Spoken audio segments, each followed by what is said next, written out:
টি-20 বিশ্বকাপে নামার আগে শেষ প্রস্তুতি ম্যাচে ভারতের বিপক্ষে মাঠে নামছে বাংলাদেশ এবং আমরা জানি যে আজকে বাংলাদেশ সময় রাত 8:30টায় দুই দলের ম্যাচটা শুরু হবে। আমরা আলোচনায় যাব। এই মুহূর্তে আমাদের সঙ্গে আছেন স্পোর্টস বাংলার সম্পাদক ও ক্রিকেট বিশ্লেষক এম কায়সার।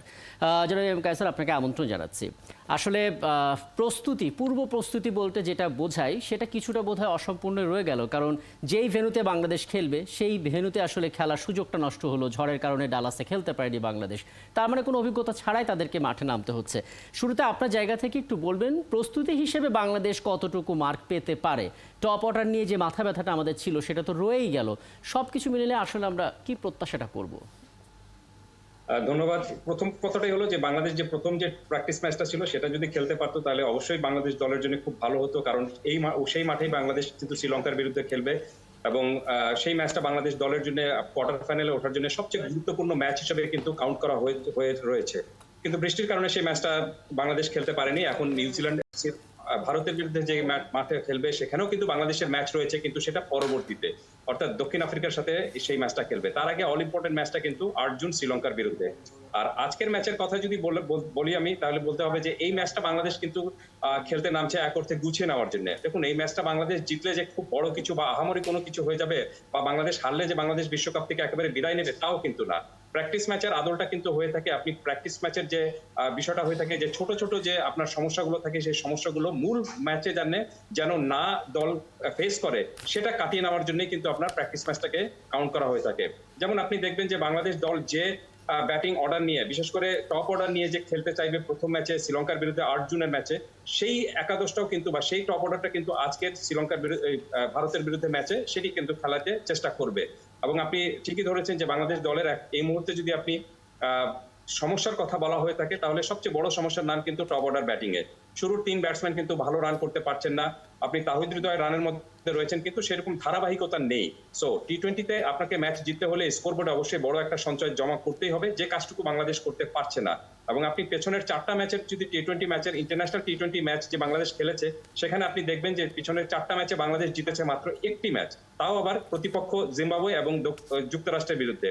তো সার্বিক অর্থে একটা বিশ্বকাপের জন্য যে ধরনের একটা অল আউট প্রস্তুতি এবং কনফিডেন্স নিয়ে যাওয়ার দরকার ছিল সেটি বাংলাদেশ দল এখন পর্যন্ত পায়নি।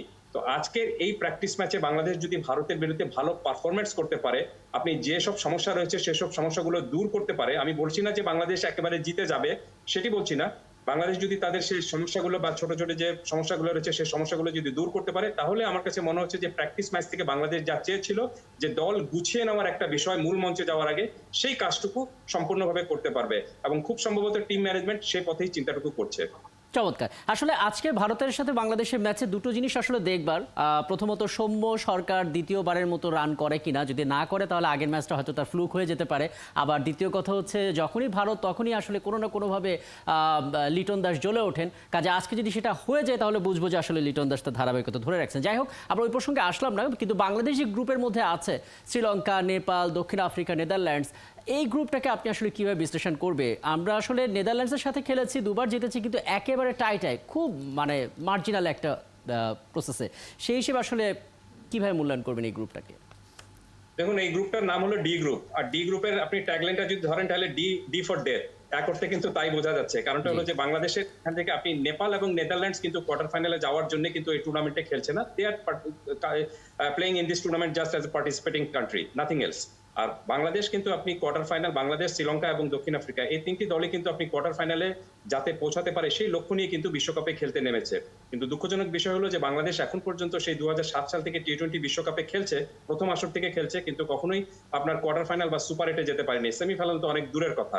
অথচ বাংলাদেশ দলের সঙ্গে যাদের অভিষেক হয়েছিল, অর্থাৎ অভিষেক বিশ্বকাপে যারা বাংলাদেশের সঙ্গে খেলেছিল, সেইগুলো সব দেশ কিন্তু আপনার বিশ্বকাপ জিতেছে, শুধুমাত্র দক্ষিণ আফ্রিকা ছাড়া। কিন্তু দক্ষিণ আফ্রিকা সেমিফাইনালেও খেলেছে। সেই অর্থে বলা যেতে পারে যে বাংলাদেশের বিশ্বকাপে খেলার অভিজ্ঞতা অনেক পুরনো, কিন্তু দল হিসাবে আমরা কিন্তু অনেক পিছিয়ে রয়েছি। এবার সেই সুযোগটা যদি কাজে লাগাতে পারে বাংলাদেশ, যে এত অভিজ্ঞ একটা দল, কেন আপনি কোয়ার্টার ফাইনালে খেলতে পারবো না, কেন আমরা সুপার 8-এ খেলতে পারবো না, সেই জেদটুকু এবং সেই জেদটুকু যদি দেখাতে পারে এবং একটা ডিসিপ্লিন ব্যাটিং যদি করতে পারে সর্বক্ষেত্রে, সেই অর্থে বলা যেতে পারে যে বাংলাদেশ এবার একটা ভালো একটা সুযোগ রয়েছে বাংলাদেশ দলের সামনে কোয়ার্টার ফাইনালে খেলার জন্য। তবে আবশ্যিক শর্তটা হলো 8 জুনের প্রথম ম্যাচটা বাংলাদেশকে জিততে হবে, কারণ সেই ম্যাচটায় আপনি শ্রীলঙ্কার বিরুদ্ধে সেই ম্যাচটা, এবং সেই ম্যাচটা যদি বাংলাদেশ জিততে পারে তাহলে আপনি নিশ্চিত ধরে রাখতে পারেন যে যে লক্ষ্য নিয়ে, অর্থাৎ কোয়ার্টার ফাইনালের লক্ষ্য নিয়ে বাংলাদেশ এই বিশ্বকাপে খেলতে গিয়েছে সেটার 70% এগিয়ে থাকবে। আর যদি আপনি কোনো কারণে সেই ম্যাচটা হেরে যান তাহলে জাস্ট উল্টো হিসাবটাই করতে হবে, -70% হয়ে যাবে বাংলাদেশের কোয়ার্টার ফাইনালে খেলার বিষয়টি। খুব স্পষ্ট করে বলেন। 1 মিনিটের মধ্যে ছোট্ট করে একটা অবজারভেশন নিয়ে আলাপটা শেষ করব। সেটি হচ্ছে 3টি বড় চ্যালেঞ্জ। প্রথমত, টি-20তে বাংলাদেশ একটু বেশি আনকমফোর্টেবল মনে হয়, আবার দেখা যায় যে আমাদের পাওয়ার হিটারও নাই। দ্বিতীয় অংশ হচ্ছে কনফিডেন্সের একটা অভাব আছে। 3 নম্বর হচ্ছে কন্ডিশন। আপনি কোনটাকে সবচেয়ে বড় চ্যালেঞ্জ মনে করছেন? সবচেয়ে বড় বিষয় হলো যে ব্র্যান্ডিং। দেখুন, আপনি টি-20তে কিন্তু আপনার 2007 সাল থেকে আমরা খেলছি, কিন্তু এখন পর্যন্ত কিন্তু কোন ব্র্যান্ডের টি-20 আমরা খেলবো সেটা কিন্তু এখন পর্যন্ত লক্ষ্য স্থির করতে পারিনি। পৃথিবীর অন্যান্য দলগুলো কিন্তু তাই করে ফেলেছে। শুরুর 6 ওভারে কিন্তু তারা একটা প্ল্যান নিয়ে খেলছে এবং সেই প্ল্যানে তারা স্টিক থাকছে। কোনো কারণে সেই প্ল্যানটা যদি ফেল হয় তাহলে কিন্তু বি প্ল্যানে যাচ্ছে। কিন্তু বাংলাদেশ দল এখন পর্যন্ত কোন ব্র্যান্ডিং ক্রিকেট খেলবে, মানে টি-20 খেলবে, যে আক্রমণাত্মক খেলবো, শুরুর দিকে আমরা আক্রমণাত্মক থাকবো নাকি শুরুর দিকে আমরা উইকেট হাতে রেখে শেষের দিকে আমরা এক্সপ্লোর করব, সেই বিষয়টা এখন পর্যন্ত নির্ধারিত করতে পারেনি। অর্থাৎ বাংলাদেশ আপনি যেরকম একটা ফুল প্রুফ পরিকল্পনা নিয়ে একটা টি-20 খেলার কথা ছিল সেরকম ভাবে কিন্তু দলটুকু হয়ে উঠতে পারেনি বলেই আমরা এখন পর্যন্ত টি-20তে 100টির বেশি ম্যাচ হেরেছি। 100টির মতো ম্যাচ হেরেছি এখন পর্যন্ত, সবচেয়ে বেশি। টি-20তে যত দলগুলো আন্তর্জাতিক ক্রিকেটে খেলছে তার মধ্যে সবচেয়ে বেশি ম্যাচ কিন্তু আমরা হেরেছি। তার অন্যতম কারণটা হলো যে কংক্রিট একটা প্ল্যান করা উচিত ছিল, বা যে ব্র্যান্ডের একটা ক্রিকেট খেলার উচিত ছিল, নিজেকে পরিচিতি করানোর একটা বিষয় ছিল, সেই পরিচিতিটা কিন্তু বাংলাদেশ এখন পর্যন্ত করতে পারেনি। সো আপনি যে প্রশ্নটা করলেন, আমার কাছে সেটাই মনে হচ্ছে যে বাংলাদেশ এখন পর্যন্ত টি-20তে তাদের নিজস্ব ঘরানার ব্র্যান্ড খুঁজে পায়নি বলেই কিন্তু আপনি এখন পর্যন্ত টি-20তে অনেক পিছিয়ে রয়েছে। খুব ভালো একটা পয়েন্ট আপনি বললেন। আপনাকে অনেক ধন্যবাদ আমাদেরকে সময়টা দেওয়ার জন্য।